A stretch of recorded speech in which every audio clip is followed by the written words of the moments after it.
Assalamualaikum warahmatullahi wabarakatuh. Kami dari kelompok 9 ingin mempresentasikan tentang rancang organisasi yang adaptif. Sebelumnya saya ingin memperkenalkan diri, nama saya Arneta Fadila Nastalin. Sini saya akan menjelaskan peta konsep atau materi-materi yang akan kami bahas. Yang pertama yaitu pengertian organisasi adaptif, yang kedua pengelolaan struktur vertikal, yang ketiga departementalisasi, dan yang keempat adalah pengorganisasian untuk koordinasi horizontal. Yang pertama yaitu pengertian organisasi adaptif.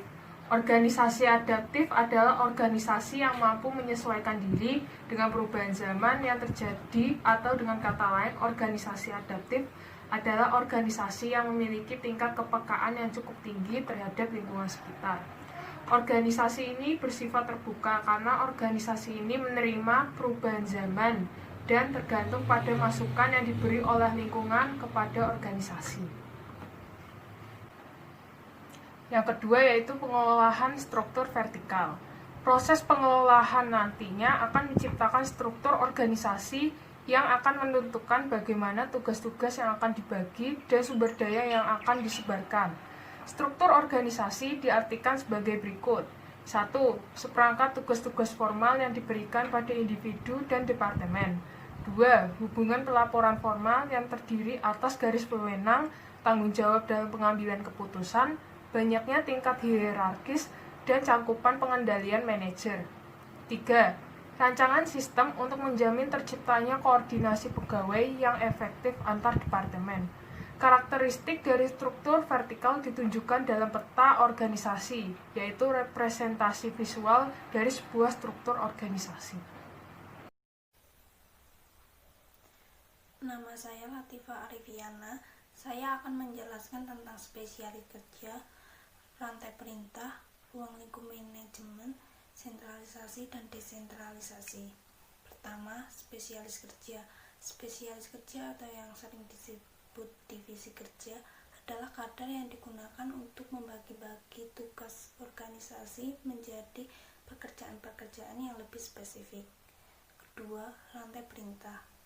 Rantai perintah adalah garis wewenang yang tidak terputus yang menghubungkan semua orang dalam sebuah organisasi dan menunjuk posisi orang-orang tersebut. Ketiga, ruang lingkup manajemen. Ruang lingkup manajemen adalah jumlah pegawai yang memberikan laporan pada supervisor. Ruang manajemen terkadang juga disebut ruang lingkup pengendalian. Keempat, sentralisasi dan desentralisasi. Sentralisasi adalah wewenang dalam mengambil keputusan yang diberikan kepada jabatan-jabatan tertinggi dalam sebuah organisasi.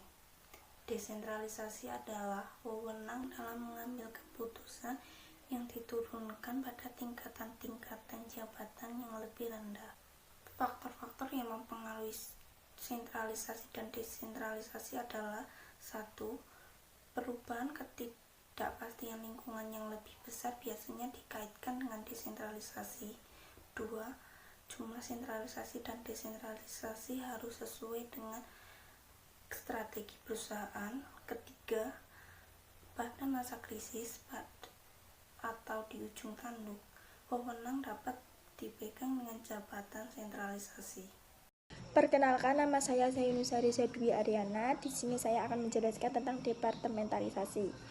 Yang pertama ada pendekatan fungsional vertikal.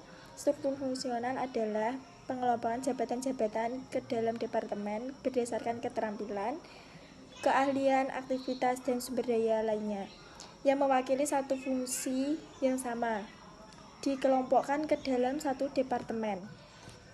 Yang kedua ada pendekatan divisional. Struktur divisional adalah sebuah struktur organisasi di mana departemennya dikelompokkan ke dalam divisi mandiri, terpisah berdasarkan pada kesamaan produk, program, atau daerah geografis. Perbedaan keterampilan merupakan dasar departementalisasi. Berikut rancangan struktur divisional. Rancangan struktur divisional ada direktur. Direktur sendiri dibagi menjadi dua, yaitu divisi produk 1 dan divisi produk 2. Divisi produk 1 dibagi menjadi 3, yaitu sumber daya manusia, manufaktur, dan akuntansi. Divisi produk 2 dibagi menjadi 3, yaitu sumber daya manusia, manufaktur, dan akuntansi. Yang selanjutnya ada pendekatan matriks. Pendekatan matriks adalah sebuah struktur organisasi yang menggunakan rantai perintah fungsional dan divisional, serta serentak dalam bagian yang sama pada organisasi. Rancangan struktur matriks. Berikut rancangan struktur matriks, yaitu ada direktur. Direktur dibagi menjadi 3, yaitu sumber daya manusia, manufaktur, akuntansi, dan ada divisi produk 1, divisi produk 2. Perkenalkan, nama saya Gusti Aisnandi. Saya dari kelompok 9 akan menjelaskan pendekatan tim, pendekatan jaringan virtual, dan kelebihan kekurangan dari tiap struktur. Pendekatan tim. Pendekatan tim dapat memberikan cara bagi manajer untuk mendelegasikan wewenang dan memberikan tanggung jawab pada pekerja tingkat yang lebih bawah, serta menjadi lebih fleksibel dan responsif dalam lingkungan global yang penuh persaingan. Selanjutnya, pendekatan jaringan virtual. Pendekatan jaringan virtual adalah struktur organisasi yang memisahkan fungsi-fungsi besar ke dalam perusahaan-perusahaan yang berada di mana dihubungkan oleh sebuah organisasi dengan kantor pusat kecil. Selanjutnya, kelebihan dan kekurangan dari tiap struktur. Pendekatan struktur fungsional. Kelebihan fungsional: penggunaan sumber daya yang efisien, skala ekonomis, spesialis, keterampilan yang mendalam, dan pengembangan kemajuan karir dalam departemen fungsional, panduan dan pengendalian dari manajemen puncak, koordinasi yang luar biasa dalam fungsi-fungsi, pemecah masalah teknikal yang berkualitas. Kekurangan fungsional: komunikasi lintas departemen fungsional yang buruk, tanggapan lambat yang diberikan pada perubahan lingkungan, ketinggalan inovasi, tanggung jawab bagi masalah yang muncul sulit ditunjukkan secara cepat, pandangan terbatas mengenai sasaran organisasi daripada karyawan, pelatihan manajemen umum yang terbatas bagi karyawan. Pendekatan divisional. Kelebihan divisional: cepat tanggap, fleksibel pada lingkungan yang tidak stabil, memperhatikan kebutuhan konsumen, koordinasi yang luar biasa lintas departemen fungsional, pembebanan tanggung jawab yang jelas bagi permasalahan produk, penekanan terhadap keseluruhan produk dan tujuan divisional, pengembangan keterampilan manajemen umum. Kelemahan divisional: duplikasi sumber daya lintas divisi, kurang pendalaman teknis dan spesialisasi dalam divisi-divisi, koordinasi yang buruk lintas divisi, kurangnya kendali sumber daya untuk sumber manajemen puncak, kompetisi untuk sumber daya perusahaan. Pendekatan matriks. Kelebihan matriks: penggunaan sumber daya yang lebih efisien dibandingkan pada hierarki tunggal, fleksibilitas dan adaptabilitas terhadap lingkungan yang terus berubah, pengembangan keterampilan manajemen umum dan spesialis, kerjasama interdisiplin, ketersediaan ahli untuk seluruh divisi, pelebaran tugas-tugas bagi karyawan. Kekurangan matriks: penggunaan sumber daya yang lebih efisien dibandingkan pada hierarki tunggal, fleksibilitas dan adaptasi terhadap lingkungan yang terus berubah, pengembangan keterampilan manajemen umum dan spesialis, kerjasama interdisiplin, ketersediaan ahli untuk seluruh divisi, pelebaran tugas-tugas bagi karyawan. Perkenalkan, nama saya Muhammad Saifuddin. Di sini saya akan menjelaskan materi tentang kelebihan dan kekurangan pendekatan tim dan pendekatan jaringan virtual. Kelebihan pendekatan tim: penggunaan sumber daya yang lebih efisien daripada satu hierarki. 2. Fleksibilitas dan adaptabilitas terhadap lingkungan yang terus berubah.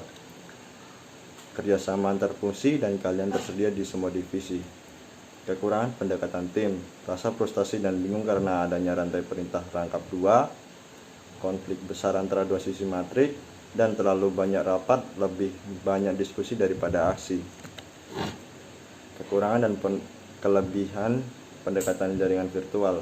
1. Kelebihan pendekatan jaringan virtual: bias mendapatkan keahlian dari seluruh dunia, sangat fleksibel dan responsif, dan biaya tambahan dikurangin. Kekurangan pendekatan jaringan virtual yaitu kurangnya pengendalian, tidak kokohnya batasan-batasan, tuntutan yang lebih besar bagi manajer, dan kesaktian pegawai makin lemah.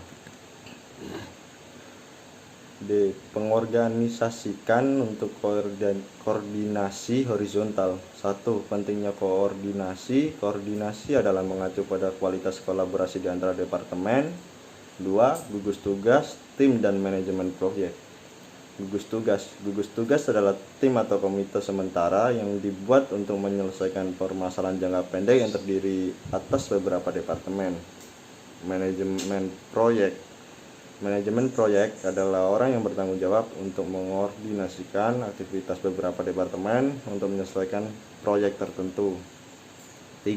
Rekayasa ulang. Rekayasa ulang adalah perencanaan ulang proses bisnis yang dilakukan secara radikal untuk mendapatkan peningkatan harga, kualitas, layanan, dan kecepatan. Sekian presentasi dari kelompok kami. Jika ada kesalahan kata, kami mohon maaf. Wassalamualaikum warahmatullahi wabarakatuh.